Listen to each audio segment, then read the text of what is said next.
할렐루야. 오늘 말씀 제목은 오늘 밤 주님이 오신다면.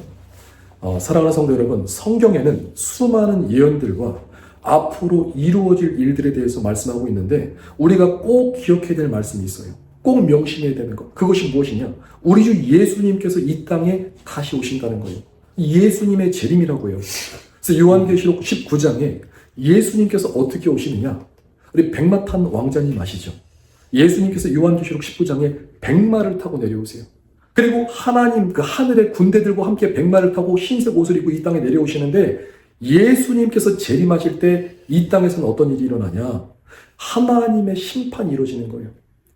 그래서 적그리스도와 거짓 선지자들, 그리고 거기에 포함된 짐승의 표를 받은 사람들, 하나님께서 이 땅에 내려오셔서 세상을 심판하시는 거예요. 심판의 주로 이 땅에 오신다는 거예요. 예수님의 지상 재림하는 날 우리는 하늘에서 기뻐하겠지만 이 땅에 있는 사람들은 그날이 저주의 날이고 멸망의 날이고 두려운 날, 심판의 날이 임하는 거예요. 이 예수님의 이 지상 재림은 7년 대환란이 끝날 때쯤에 이루어지는데 이 7년 대환란은 성경 말씀에 창세 이후로 전무후무한 엄청난 환난이에요.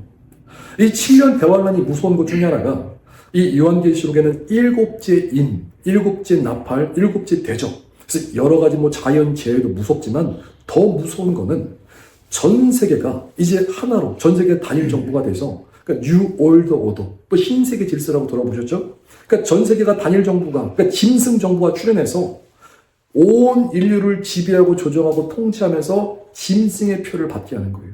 이 짐승의 표가 무엇이냐? 우리 사람 몸에 받는 칩인데 사람의 몸에 손이나 이마에 넣는 표인데 말 그대로 짐승의 표는 마귀의 표다. 마귀의 표. 그러니까 이 표를 받게 되는 순간 이 사람은 이제 구원이 없어지는 거예요. 회개도 없는 거예요. 이 표를 받게 되는 순간 나는 마귀에게 속한 거다. 나는 이미 지옥 가기로 확정했다. 나는 마귀의 사람이 되었다. 영혼을 파는 것과 같은 거예요. 그러니까 자연재해로 차라리 죽어버리면은 혹시나 예수를 믿어서 구원받을 수도 있는데 짐승의 표를 받는다는 것은 나는 이제 마귀의 사람이 되었습니다라는 것을 도장 찍는 행위와 같은 거예요. 자, 그래서 우리가 이 마지막 때, 이 7년 대환란 일어나기 전에 자, 우리는 마지막 때 어떤 시나리오를 가지고 어떻게 살아가야 되느냐.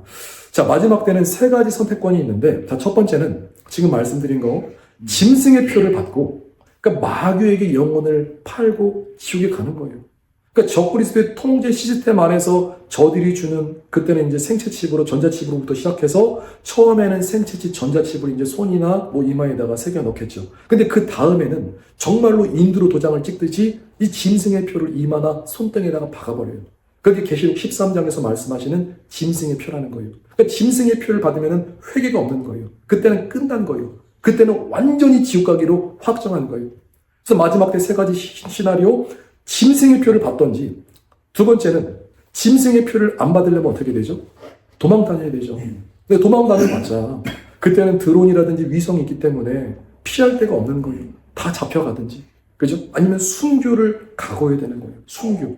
정말 예수를 믿기 때문에 나는 짐승의 표를 받지 않겠습니다. 순교를 각오하는 시대가 온다는 거예요.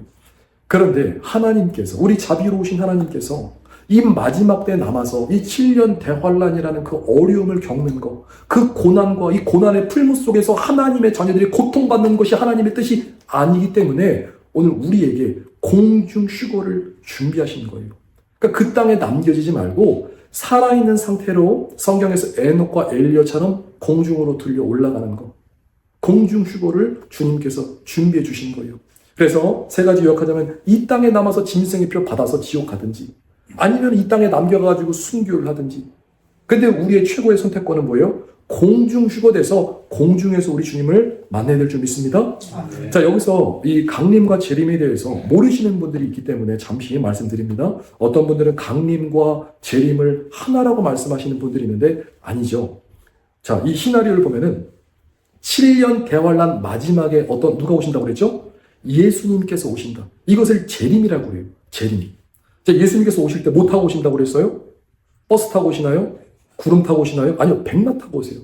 백마 타고. 싸우러 오세요. 심판의 주로 오세요. 신마를 타고, 그때는 우리 주님께서 신마를 타고 철장 권세로 세상을 무너뜨리실 심판의 주, 우리 왕으로 오신다는 거예요. 이것이 재림이라는 거예요. 근데 이 재림이 일어나기 이전에 뭐가 일어나냐면 바로 공중휴거가 있는 거예요. 이 공중휴거 때 예수님께서 뭐 타고 오세요? 구름 타고 오세요. 하늘 구름을 타고 이 땅에 내려오신다. 그래서 이 재림과 이 강림은 서로 다른 거예요. 그래서 우리는 우리가 지금 마라나타, 주 예수여 오시옵소서 찬양을 하고 기도하고 우리 마음에 바라는 것은 공중 강림할 때 예수님께서 잠깐 내려오실 때 우리는 함께 들려 올라가야 될 줄 믿습니다. 아멘. 그래서 하나님의 은혜를 입은 자 그리고 깨어있는 믿음의 성도들은 이 목표와 이 초점을 정확하게 하셔야 돼요. 우리의 목표와 초점이 영혼의 구원인데 특별히 마지막 때는 공중 휴거에 초점을 맞추셔야 된다는 거예요. 이 땅에서 이게 천국 비밀인데 자, 이 땅에 남겨가지고 순교를 하는 사람들과 또 공중 휴거되는 사람들 상이 달라요. 누가 더 상이 클까요? 이 땅에 남겨서 순교하는 거 이거 순교하기 때문에 상이 클 거라고 생각하지만 이 땅에 남겨졌다는 것은 하나님께서 특별한 사명이 있으셔가지고 다 공중 휴거되면은 이 땅에 또 영혼들에게 복음을 전해야 되니까 특별한 사명을 가지고 이 땅에 남겨지는 사람들 외에는 이 땅에 남겨졌다는 얘기는 주님 만날 준비가 안 된 거예요. 그래서 순교자들의 상보다 이 땅에 남겨서 순교자들의 상보다 공중 휴거돼서 공중에서 우리 주 예수님을 만나는 상이 훨씬 더 크다는 거예요. 우리 인간이 누릴 수 있는 이 땅에서 볼 수 있는 가장 큰 영광은 신랑 되신 예수님과 신부로 준비된 우리가 공중에서 만나는 사건. 이것이 가장 큰 축복이고 가장 큰 영광이라는 거예요. 이건 그리스도의 신부들만 하나님께서 특별히 택하셔서 부르신 건데 그리스도의 신부라는 것은 천국에 올라가서도 왕권을 가진 자들이다. 뭘 가진 자들이라고요? 왕권을 가진 자들. 근데 이 신부가 된다. 우리가 왕권을 갖는다. 이 모든 역사가 우리가 이 땅에서 어떻게 신앙생활을 하느냐에 따라서 달라진다는 거예요. 그래서 우리가 이 땅에 살 때 이왕 예수님을 믿는 거 주님 보실 때 신부단장 잘하고 정말 믿음으로 잘 점검해서 공중휴거 올라가시는 우리 축복의 사람들 되시기를 축복드립니다. 아멘. 이 땅에 남겨지면은 답이 없는 거예요. 짐승의 표를 안 받고 도망 다니거나 또 이 땅에 순교를 해야 되거나 우리 예수님 언제 오신다고 하죠? 아무도 모르죠. 예수님이 언제 오실지는 성령님도 모르시고 예수님도 모르시고 천사도 모르시고 하나님 아버지의 고유 권한이시기 때문에 하나님 아버지만 아신다는 거예요. 자, 그래서 중요한 거는 주님이 예수님께서 이 땅에 오시면은 세 가지가 결정나는데 자, 첫째로 천국 갈 자와 지옥 갈 자가 결정나는 거예요. 끝난 거예요. 예수님께서 이 땅에 오시면은 천국 갈 자, 지옥 갈 자로 나눠져요. 그리고 둘째로 칭찬받는 자와 책망받는 자로 나눠져요. 세 번째로 상급의 양이 결정된다는 거예요.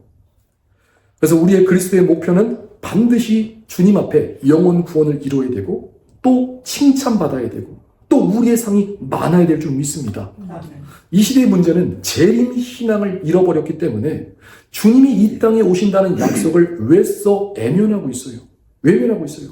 아이고 주님이 나중에 오시겠지. 주님 오시면 오시는 거겠지. 별일 있겠어? 알아서 구원해 주시겠지. 아주 가볍게 생각하는 거예요. 근데 이 공중휴거는 우리가 지금부터 미리미리 준비해야 되는 거예요. 노아가 방주를 준비했잖아요. 100년 가까이 방주를 준비한 거예요. 너를 위하여서 방주를 만들라. 우리는 휴거 방주를 만들어야 돼요. 지금부터 준비하시는 거예요. 지금부터 우리가 그리스도의 신부가 되기 위해서 우리가 결혼식 하기 전에 신부가 뭘 하죠? 신랑한테 예쁘게 보이려고 요즘 우리 신부들 보니까 다이어트 하죠. 몸매 막 예쁘게 바꿔가지고 이 웨딩드레스를 또 이쁘게 입으려고 또 얼굴 또 메이크업 예쁘게 하려고 그렇죠? 피부 관리하잖아요. 마찬가지로 신랑 대신 예수님 만나기 위해서는 우리가 거룩해져야 되고 경건한 삶을 살아가야 된다는 거예요. 하나님의 말씀은 변하지 않는 진리이기 때문에 주님의 말씀은 그대로 이루어진다는 거예요. 자, 그래서 재림신앙이 너무나 중요한데 자, 오늘 밤 주님이 오신다면은 나는 구원받을 수 있는가? 그리고 오늘 밤 주님이 오신다면 나는 칭찬받을 수 있는가? 그리고 오늘 밤 주님이 오신다면은 나는 상급을 받을 수 있느냐는 거예요. 사랑하는 성도 여러분, 오늘 밤 주님이 오신다면 우리는 이 세 가지를 받아야 될 줄 믿습니다. 반드시 구원받아야 되고 하나님 앞에 칭찬받고 상급을 받아야 될 줄 믿습니다. 오늘 본문 말씀에서 주시는 귀한 말씀이 있는데 오늘 밤 주님이 오신다면 첫째로 답이다. 깨어 준비하라. 깨어 준비하라. 요한계시록 22장 10절 말씀에 또 내게 말하되 이 두루마리의 예언의 말씀을 인봉하지 말라. 때가 가까우니라. 지금 뭐라고 말씀하죠? 때가 가깝다. 때가 가깝다는 거예요. 이 말씀이 벌써 2000년 전이에요. 그럼 주님이 오실 때가 더 가까이 왔다는 거예요. 2000년 전에 예수님께서 속히 오신다고 말씀하셨는데 그럼 지금은 때가 더 가까운 거예요. 그래서 깨어 준비하는 믿음이 지혜롭고 건강한 재림신앙이라는 거예요. 이 재림신앙은 극단적인 게 아니라 우리 주 예수님께서 속히 다시 오신다고 하시는 그 말씀, 그 약속을 붙드는 믿음이에요. 근데 제가 충격적인 것은 어떤 목사님이 이렇게 말씀하세요. 아니 예수님께서 100년 뒤에 나오실 것 같아요. 최근에 하신 말씀이에요. 충격을 받은 거예요. 저는 저희 세대에 예수님이 오실 것이라고 확신하면서 신앙생활을 하는 사람들 중 하나예요. 근데 이게 건강한 거예요. 우리가 지금 마지막 주자라는 거예요. 그래서 우리는 그 영이 깨어나야 될 줄 믿습니다. 영이 깨어나서 정말 우리가 깨어있다면 깨어 준비해야 된다는 거예요. 자, 지금 세상 어떻게 돌아가고 있죠? 우리가 알듯이 전 세계적으로 지금 CBDC, 그 디지털 화폐, 디지털 신분 쪽으로 전환되고 있어요.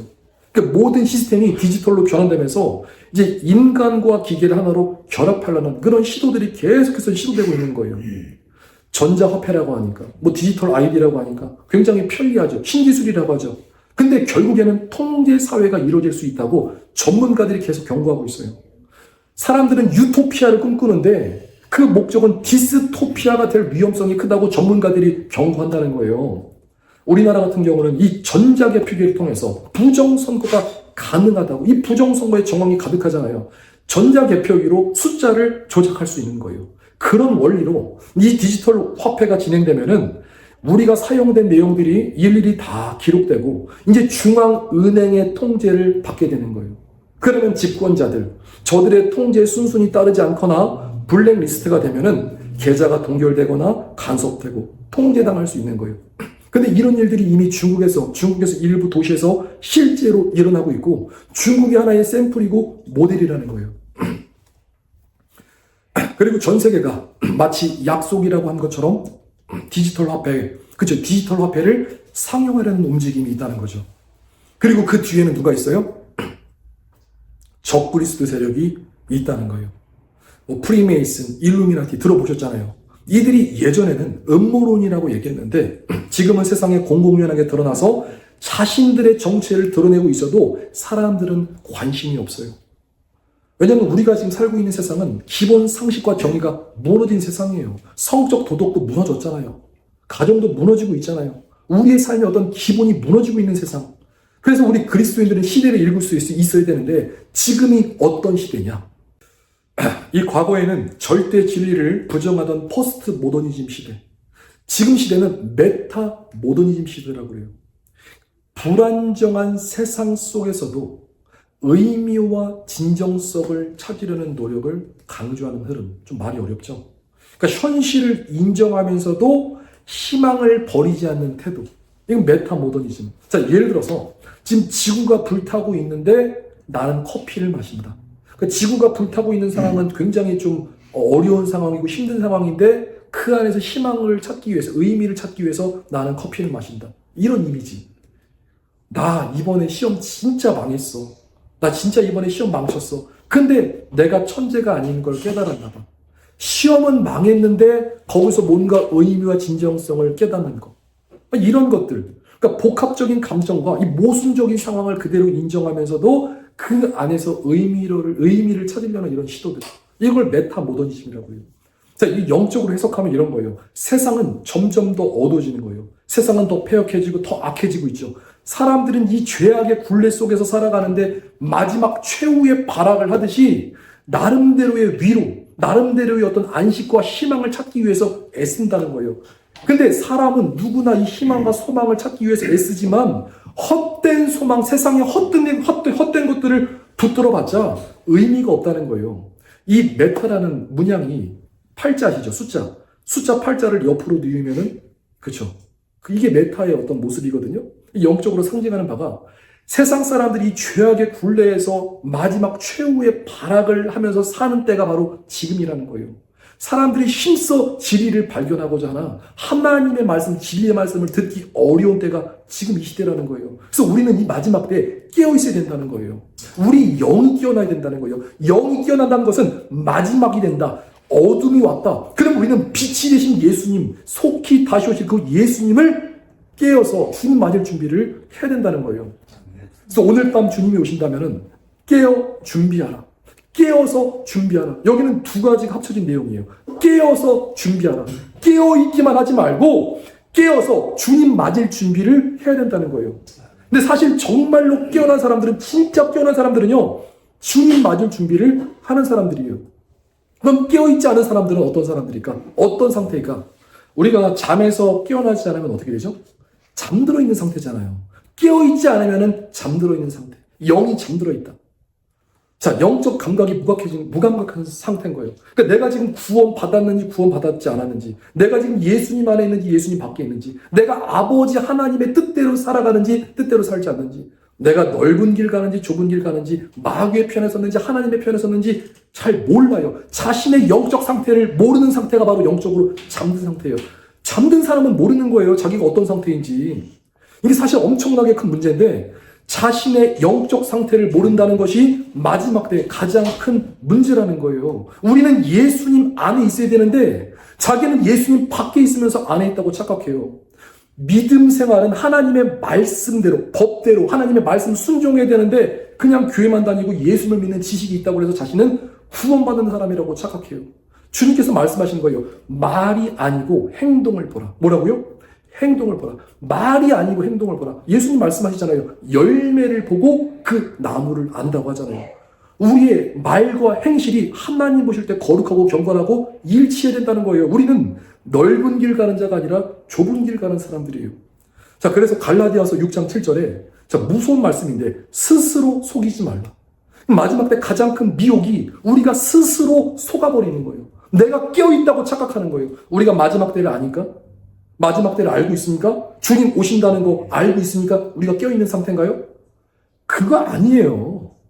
마지막 때 예수님 오신다는 거 웬만한 사람들 다 알아요. 지식적으로는 알아요. 그래서 준비를 하고 있느냐 이거예요. 뭘 준비하고 어디에 초점 맞추고 어디에 목표를 삼고 하나님 앞에 준비하고 있느냐는 거예요. 내 영이 정말 우리 지금 세상을 바라보면서 내 영의 스스로 막 통해 자복하면서 내가 죄인인 것을 주님 앞에 회개하면서 경건하고 거룩한 삶을 살기 위해서 몸부림치고 있느냐 하는 거예요. 갈라디아서 6장 7절에 스스로 속이지 말라. 하나님은 업신을 받지 아니하시나니 사람이 무엇으로 심든지 그대로 심느니라. 말이 아니고 행동이 중요하다. 정말 깨어있는 자는 지금 깨어서 준비해야 된다는 거예요. 마지막 때 특징 중 하나가 집단 수면에 빠져 있어요. 집단 수면. 단체로 영적인 깊은 잠에 빠진 거예요. 주인 되시는 만왕의 왕 심판의 주 예수님께서 이 땅에 오신다고 하는데 정신 차리고 깨어나는 것이 아니라 잠든 사람이, 잠들어 가는 사람이 더 많아지고 있는 거예요. 요즘 여러분 주변을 둘러보세요. 교회 다니는 사람들 보세요. 지금 중심이 어디 있나요? 그들의 마음의 중심이 어디 있냐는 거예요. 여러분 그 사람들을 판단하라고 하는 것이 아니라 이 시대를 분별하라는 거예요. 가나안 성도들, 안나가 성도들 할 수 있으면은 우리는 신앙생활 함께 모여서 깨어있는 사람들이 함께 모여서 함께 될 줄 믿습니다. 다만 물론 이제 어떤 교회들이 뭐 종교 탱업을 하거나 뭐 동성애하거나 짐승의표를 상징으로 풀고 이런 교회는 가면 안 되겠죠. 근데 우리는 모여서 함께 정말 힘을 합쳐서 함께 준비하는 거예요. 함께 이루어져 가는 거예요.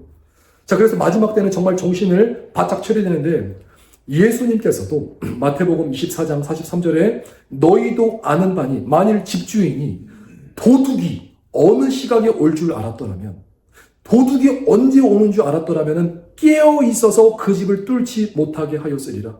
이러므로 너희도 준비하고 있으라. 생각지 않을 때에 인자가 오리라. 생각지 않을 때에 인자가 오리라. 충성되고 착한 종은 어떤 사람이에요? 깨어서 준비하는 사람. 지금 말씀에서도 말씀하잖아요. 깨어 있어. 그 집을 뚫지 못하게 하라고. 너희도 뭐 하고 있으라고요? 준비하고 있으라. 깨어서 준비하고 있으라. 깨어서 준비해야 된다. 우리 마지막 때는 선택지가 없어요. 정말 이 땅에 남겨지면은 지금은 아예 목사님께서 설교 말씀을 그렇게 하시지만 나중에 이 설교가 이 땅에 남아있어가지고 기억되면 안 되는 거예요. 이 땅에 남아가지고 그때 목사님 말씀하실 때 우리가 공중휴고 준비됐어야 되는데 이렇게 후회 있는 삶을 살면 안 된다는 거예요. 지금 성령으로 시작했다가 악령으로 마치는 사람들이 한두 명이 아니에요. 저는 우리 교회에서 이런 비극의 주인공이 없기를 간절히 기도합니다. 사람들이 왜 잠들어 있는 줄 아세요? 왜 잠들어 가는 줄 아세요?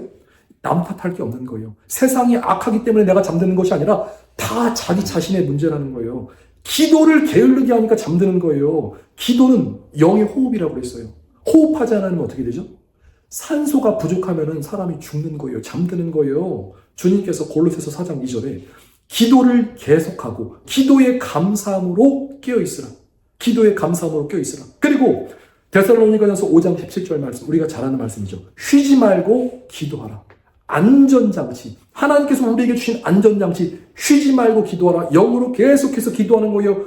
구약의 사무엘 선지자도 사무엘상 12장 23절에 나는 너희를 위하여 기도하기를 쉬는 죄를 여호와 앞에서 결단코 범치 않는다. 기도하기를 쉬는 죄라고 말하고 있어요. 이거는 단순히 사무엘이 선지자이기 때문에, 제사장이기 때문에 그런 게 아니라 오늘 우리 모두에게도 영적인 원리가 동일하다는 거예요. 기도하지 않으면요, 영적인 힘이 약해지는 거예요. 예배드리기 싫어지고 찬양하기 싫어지고 하나님 앞에 나아가기 싫어지는 거예요. 그래서 우리는 기도해야 된다는 거예요. 기도가 영의 호흡이라는 거예요. 자, 또 왜 잠들고 있어요? 당연하지만 말씀 생활 게을리하게 해서요. 말씀 생활 게으르다. 말씀은 영의 양식인데 말씀을 안 먹으니까 배고프고 힘이 없는 거예요. 기도와 말씀에 게으르면 마지막에 다 떨어져 나가요. 떨어져 나간 사람들이 한둘이 아니라는 거예요. 마귀가 지금 마지막 때 어떻게 해서든지 한 영혼을 데리고 지옥 끌고 가기 위해서 우는 사자처럼 삼킬 자를 지금 두루두루 찾아가지고, 그죠? 우는 사자, 알죠? 배고픈 사자, 한 사람이라도 더 삼키려고 하는 거예요. 말씀 기도 게으르면 떨어져 나간다는 거예요. 정신 차려야 된다는 거예요. 특별히 끼어있다고 하는 사람들도 장담할 수 없는 게 바로 지금 마지막 미혹에 따르는 거예요. 스스로 속는다는 거예요. 방심하면은 넘어지는 거예요. 우리가 가는 길은, 자, 기억하세요. 명심하셔야 돼요. 우리가 가는 길은 지금 외길 낭떠러지라는 거예요. 외길 낭떠러지. 그러니까 한 발 삐끗하면은 그냥 절벽으로 떨어지는 거예요. 저는 그런 사람들 지금 많이 봤어요. 깨어있다, 믿음 좋다, 열심히, 처음에 초심은 좋죠. 첫 마음은 좋은데 시간이 가니까 믿음이, 그죠? 믿음 떨어지고 나중에 외길 낭떠러지듯이 미끄러지듯이 세상으로 나가는 사람들이 많이 있다는 거예요. 우리가 가는 이 구원의 길이 마지막 때는 결코 쉬운 길이 아니라는 거예요. 그래서 우리는 반드시 예수님과 성령님, 이 두 분 보혜사의 손을 잡고 올라가야 될 줄 믿습니다.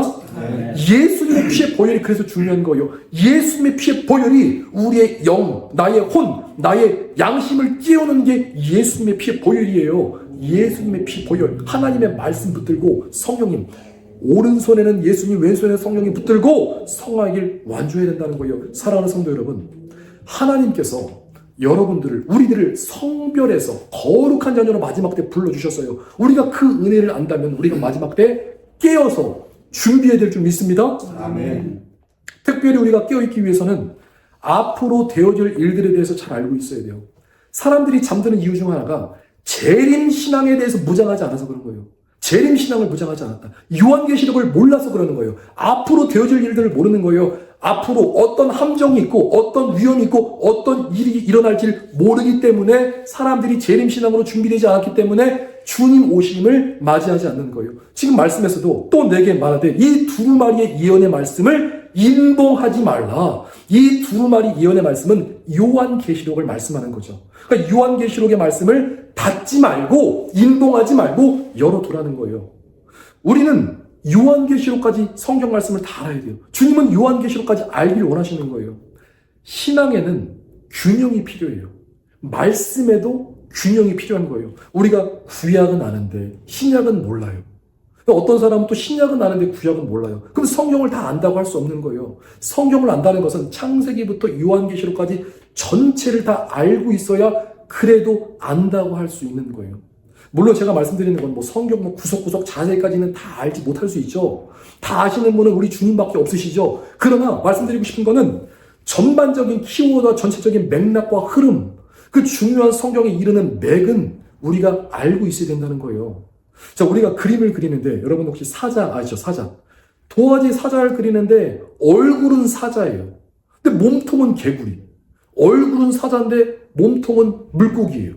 자, 무슨 말이냐면은 창세기 말씀은 하도 읽어서 창세기 말씀을 잘 그려요. 사자 얼굴은 잘 그리는데 근데 요한계시록을 모르니까 몸통이 나중에 개구리가 나오고 물고기가 나오는 거예요. 그 괴물이 되는 거예요. 그러니까 성경을 창세기부터 요한계시록까지 우리가 균형 있게 알아야 된다는 거죠. 그래서 25년부터는 이 요한계시록 강의 말씀을 이제 사랑목양교에서 함께 나누고자 해요. 모르면 어렵지만은 알면은 너무 쉬운 말씀이에요. 그래서 우리는 이 하나님의 말씀을 알아야 될 줄 믿습니다. 자, 오늘 밤 주님이 오신다면 두 번째, 갑시다. 말씀 실천하라.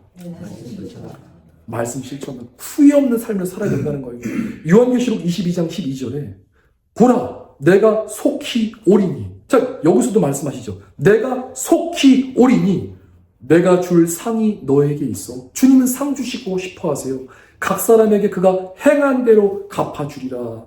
행한 대로 갚아주세요. 11절에 불의를 행하는 자는 그대로 불의를 행하고 더러운 자는 그대로 더럽고 의로운 자는 그대로 의를 행하고 거룩한 자는 그대로 거룩하게 하라. 자, 나눠지는 거죠. 자, 불의를 행하는 자, 의를 행하는 자, 더러운 자, 거룩한 자. 이 마지막 때는 빛과 어둠이 선명하게 갈라지는 것처럼 나눠진다는 거예요. 그래서 아까도 말씀드렸지만 요한계시록 13장에 짐승의 표가 등장해요. 요한계시록 7장에서는 하나님의 인이 등장해요. 자, 이것이 무엇을 의미하냐? 짐승의 표를 받아서 마귀에게 속할 것인가? 성령의 인, 그 하나님의 인, 그 하나님의 인을 받아서 하나님께 속할 것인가? 갈라진다는 거예요. 여러분 혹시 바둑 아세요? 바둑이 돌이 몇 개가 있죠? 검은색 돌, 흰 돌이 있잖아요. 나중에 개간을 해요. 바둑을 다툰 다음에 검은 돌과 흰 돌을 나누는 거예요. 마지막 때는 빛과 어둠이 선명하게 갈라진다는 거예요. 우리는 계시록에 있는 하나님의 인, 성령의 인을 받아서 하나님께 속한 자가 되길 믿습니다. 그래서 요한계시록 13장 8절에 죽임을 당한 어린 양의 생명책, 이 생명책에 창세 이후로 이름이 기록되지 못하고 이 땅에 사는 사람들은 다 그 짐승에게 경배하는 거예요. 생명책에 이름이 없고 하나님의 인이 없고 성령의 인이 없는 사람은 마지막 때 다 짐승에게 경배하는 거예요. 마귀에게 경배하게 돼 있는 거예요. 이게 무서운 사건이라는 거예요. 천국에는 세 가지 책이 있다고 말씀드렸는데, 자, 생명책이 있죠. 구원받은 사람들의 이름이 적혀 있어요. 그리고 행위책이 있어서 우리의 일거수일투족이 지금도 기록되고 있는 거예요. 그리고 기념책이 있는데 하나님을 경외하고 그의 이름을 높이는 자들의 이름을 기록해 주세요. 중요한 것은 지금 그것이 계속해서 이루어지고 있다는 거예요. 우리의 삶이 기록되고 있다. 천국 CCTV에 찍히고 있다는 거예요. 그래서 우리가 믿음의 삶을 정말 잘 살아야 되는 거예요. 말 조심해야 되고 행동 조심해야 되고 정말 주님 앞에서 코람데오 주님 앞에서 믿음 생활을 잘해야 된다는 거예요. 믿음에는 분명한 대상이 있는데 우리가 무엇을 믿는 거죠? 하나님과 하나님의 말씀을 믿는 거예요. 하나님과 하나님의 말씀을 믿는다는 말씀은 우리의 삶이 하나님 보실 때 하나님의 말씀대로 살아가야 된다는 거예요. 내가 하나님의 말씀을 지키면은 하나님이 우리를 지켜주세요. 우리가 하나님의 말씀을 버리면 하나님도 우리를 버리시는 거예요. 우리가 하나님의 말씀을 지킬 때 하나님이 우리를 지키시고 진리 가운데 인도해 주실 줄 믿습니다. 이 말씀이 너무나 놀라운 축복이 하나님께서 각 사람이 행한 대로 갚아주리라. 자, 물 한 잔이라도 섬기고 대접하는 거 하나님께서 다 보시고 행한 대로 갚아주시는 거예요. 우리에게 상을 주시는 자비로우신 하나님이시는 거예요. 그래서 우리가 지혜로운 사람은 천국에서 받을 상을 기억하면서 열심히 사는 거예요. 후회 없는 삶, 전심전력의 삶을 살아가는 거예요. 11절에 나는 알파와 오메가요, 처음과 마지막이요, 시작과 마침이다. 자, 알파와 오메가, 이게 헬라어의 처음과 끝이죠. 우리 주님께서 알파가 되시고 오메가가 되신다. 시작이 되고 마침이 되신다.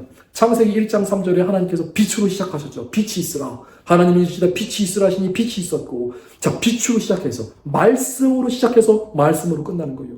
예수님으로 시작해서 예수님으로부터 끝나는 거예요. 모든 세계가 하나님 손에 있다는 거예요. 우리 인생도 주님의 손에 있다는 거예요. 그래서 세상 끝날에, 세상 끝나는 날도 누가 정하세요? 주님이 정하시는 거예요.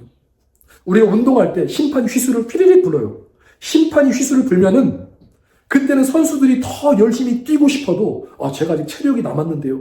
아직 제가 더 뛸 수 있는 힘과 열정이 있습니다. 심판이 휘슬을 불면은 끝나는 거예요. 그때는 끝나는 거예요. 그럼 우리는 어떤 삶을 살아야 되냐? 우리는 후회 없는 삶을 살아야 될 줄 믿습니다. 한 번 사는 인생 정말 하나님의 말씀으로 살아보자는 거예요. 비록 부족하지만 연약하지만 하나님의 말씀 그대로 믿고 순종하고 아멘하고 그 말씀 따라서 정말 하나님 보실 때 저는 우리 사랑하는 우리 학교 성도님들이 다 올라가서 행위의 책에서 잘했다, 착하고 충성된 종아, 그걸 주님 보실 때 기념책에 이름이 있고 이왕이면은 신부가 돼서 다 왕권을 가진 자로 올라가서 함께 기쁨과 그 즐거움과 행복을 영원히 함께 할 수 있다면 이것처럼 행복한 게 어디 있어요? 우리가 그래서 지금 신앙생활 열심히 하는 거잖아요. 사랑하는 성도 여러분, 일할 수 없는 날, 그러니까 일할 수 없는 날이 속히 오는 거예요. 우리는 열심히 후회 없는 삶 살기 위해서 말씀 순종하고 그런 믿음의 삶을 살아야 될 줄 믿습니다. 아멘. 세 번째로 오늘 밤 주님이 오신다면은 세 번째 가장 중요한 거 철저히 회개하는 거예요. 철저히 회개하는. 14절 말씀에 자기 두루마리를 빠는 자들은 복이 있다. 이 두루마리가 옷이에요. 이는 그들이 생명나무에 나아가며 문들을 통해서 성에 들어갈 권세를 받으려 함이로다. 자, 여기서 우리가 들어가야 될 성이 있어요. 그 성의 이름 혹시 뭔지 아세요? 어떤 성에 들어가야 될까요? 바벨론 성에 들어가야 될까요? 아니죠. 새 예루살렘 성. 새 예루살렘 성. 근데 성에 들어가기 위해서는 반드시 전제 조건이 필요한데 예복을 입고 있어야 돼요. 우리가 결혼식 할 때도 예복 입고 가잖아요. 이 성에 들어가기 위해서는 거룩한 예복. 지금 말씀에서 이 두루마기는 예복을 말하는 거예요. 예복을 입어야지 성에 들어갈 수 있어요. 이 요한계시록은 몇 장까지 있을까요?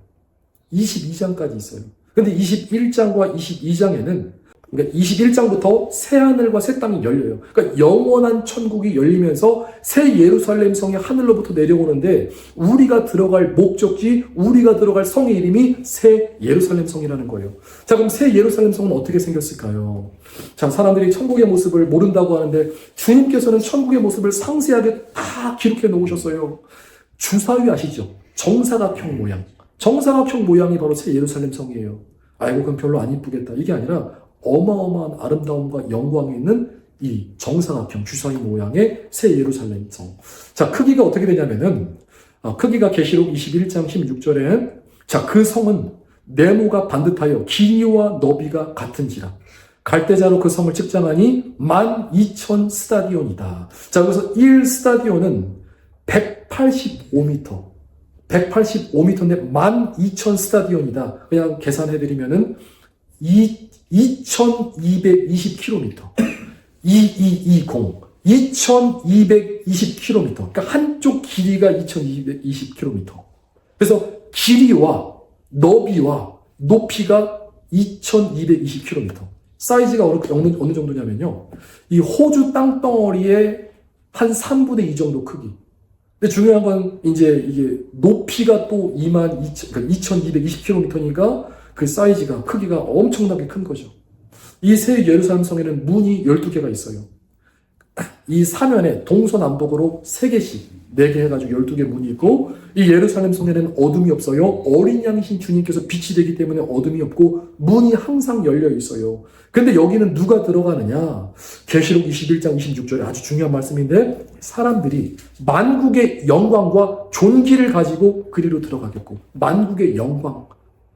여러분들에게 영광이 있어요. 우리는 하나님의 존귀를 입은 거예요.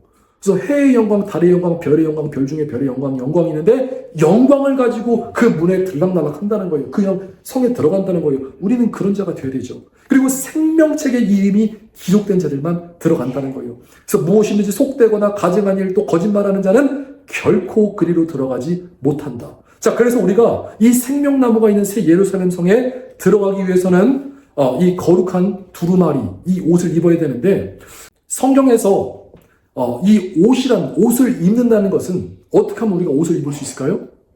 하나님의 말씀을 순종하고 실천하고 말씀 행할 때 하나님께서 예복을 주시는 거예요. 예복을 주신다, 세마포 옷을 주신다, 두루마기를 주신다, 같은 의미예요. 그럼 영적으로 벌거벗은 사람이 있을까 없을까요? 있어요. 어떤 사람이 영적으로 벌거벗었냐? 하나님의 말씀을 듣기만 하고 행하지 않는 사람, 영적으로 벌거벗은 사람들이에요. 그러니까 복음이랑 관심 없게 사는다, 벌거벗은 사람들이에요. 주님께서 계시록 3장에 이 아시아 7교회 중에서 라오디게아 교회 경고하시잖아요.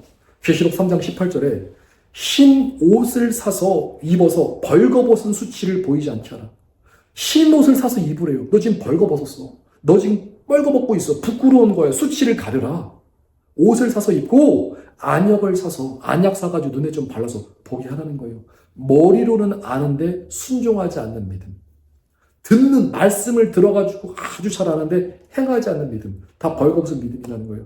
우리는 벌거벗은 믿음이 아니라 거룩한 세마포 옷을 입어야 될 줄 믿습니다. 그리고 세마포 옷을 입을 뿐만이 아니라 이 옷을 날마다 빨아야 돼요. 그래서 마지막에 중요한 키워드 중에 하나가 회개. 자, 회개하면은 꼭 기억해야 되는 게 바로 예수님의 보혈이에요.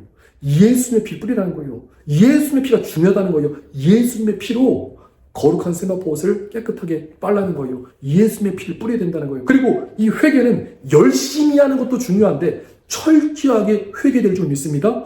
이 회개 자체가 우리 힘으로 잘 안 돼요. 성령님의 도우심이 있어야 돼요. 회개의 영이 임해야 되고 통의 자복의 영, 통곡의 영, 애통의 영이 임해야 되는 거예요. 근데 그 시작은 우리가 하나님 앞에 마음을 열고 주님 나를 불쌍히 여겨주세요. 나를 살려주세요. 나를 긍휼히 여겨주세요. 예수님의 피의 보혈로 나로 정결하게 하여 주시고 눈이 더 밝아지게 하시고 귀가 더 선명하게 주님의 음성 듣게 하시고 하나님 내 마음이 정말 주님 보실 때 정한 마음으로 정직한 영으로 나를 창조해 주세요. 주님 앞에 기도할 때 하나님께서 회개의 영, 애통의 영, 통곡의 영, 통의 자복의 영을 부어주셔서 회개의 역사가 일어나는 거예요.